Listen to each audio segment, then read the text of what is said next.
Hey, it's Nate from Navigator Bookkeeping, and we're talking today about the first of the three bookkeeping essentials, classifying. So, what is classifying? Well, basically, if you go into QuickBooks or whatever accounting software you're using, you're going to go into your banking tab or your transactions tab. Depends, different names, but I'm going to call it the banking tab. And you go in there, and what you're going to see is you're going to see feeds from all of your connected financial institutions. You're going to see credit card, you're going to see checking account, savings account, anything that you have connected, it's going to be in there. And you're going to have a bunch of transactions sitting in there. Now, these are unclassified transactions, meaning they're not in your books at all. It's as if they didn't happen in QuickBooks or in your accounting software. So what you need to do is you need to classify them so that they are entered into your books so you have a record of them and your accounts are updated accordingly.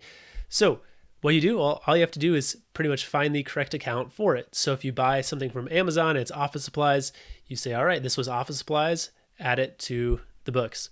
If you bought a meal for your employees, you put in meals and entertainment and you add it. If you bought a new computer, you're going to call that software or computer expense or whatever your books are set up to show, you're going to classify it that way. It sounds really easy, but I want to give you a couple tips about what to include in your classifying.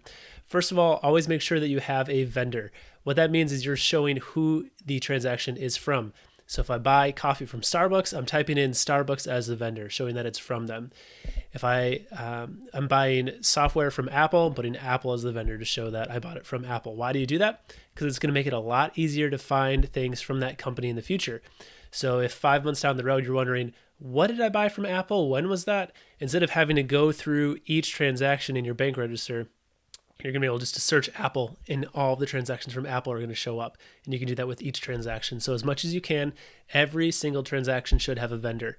It's pretty easy to do. It's just going to be an extra step. So that's the first thing. Second piece, bank rules. Bank rules are basically ways to automate your classifying process. So basically you're teaching your accounting software to see certain things and remember those things.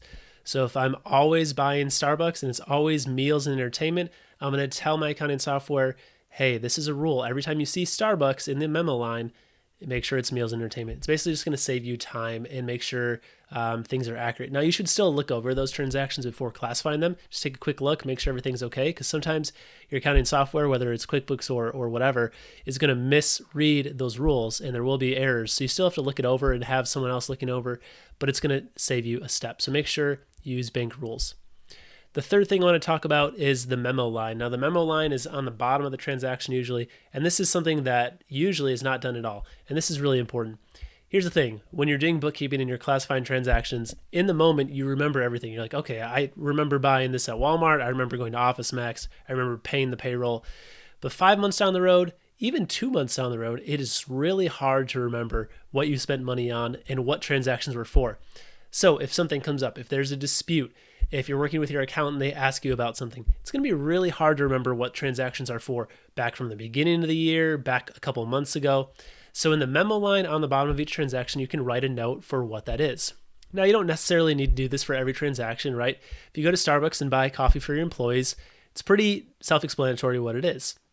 But if there's things that are usually used for office supplies, but for some reason this time it was used for advertising, that's something you want to write a memo for. If there's something that's kind of a one-time purchase and you don't necessarily know, you don't know if you'll remember what it's from, write a memo. Memos are a great way to give yourself a little note so that in the future, when you look at that, your past self has left you a little note telling you what the transaction's for. So use those memos, be as specific as possible, especially for things that you know may be disputed or you're curious about. If you're dealing with any sort of funding, especially when we're going through things like federal funding, like the PPP and the EIDL and the SBA programs, like have been happening recently with COVID, those are really important to have a memo line on to easily describe what's happening in this transaction, what is it for, what is it being used for, give as much detail as possible. So if you do those three things when classifying, if you make sure that you are putting in a vendor on each transaction, you're using bank rules, and then you're also using the memo line, it's going to make your classifying a lot more accurate and a lot faster as well. And remember, classifying should be done once a week at least. If you want to do it more than that, that's great, but the minimum should be once a week. And that's your first essential of the three bookkeeping essentials. We'll see the next two in the future videos.